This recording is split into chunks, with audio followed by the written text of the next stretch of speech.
ሰላም እንዴት ናችሁ? የመጀመሪያ ቪዲዮ ነው ዩቲዩብ ላይ ራሴን እየቀረስኩ የመጀመሪያ ቪዲዮ ነው።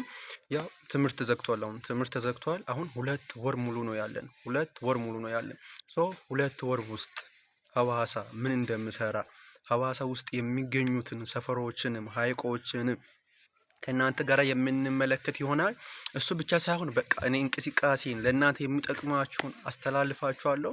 ከእናንተ መጠበቀው ሰብስክራይብ ላይክ ብቻ ነው። ሰብስክራይብ ላይክ ብቻ ነው። የመጀመሪያ ቪዲዮ ስለሆነ ላያስወጣኝ ይችላልና ዝም ብላችሁ ካልተመቻችሁ ማለት ነው ዝም ብላችሁ ላይክ ሰብስክራይብ ማድረጋችሁ እንዳይረሳ። ፒስ አውት። ደግሞ 1 ደቂቃ አይሞላም፣ ረዥም አይሆንም። ደግሞ ረዥም አይሆንም እና እንደ ሎንግ እንዲሆንልኝ ቆይ 1 ደቂቃ ልቆይ። 1 ደቂቃ ብቻ አይቆይም እና 1 ደቂቃ ብቻ ዝም ብላችሁ ሰብስክራይብ አድርጉልኝ፣ አበረታቱኝ። ዝም ብላችሁ ኮሜንት ጻፉልኝ፣ ፑሽ እንዲያደርግ ኮሜንት ጻፉልኝ። አስተያየት ካላችሁ እቀበላለሁ።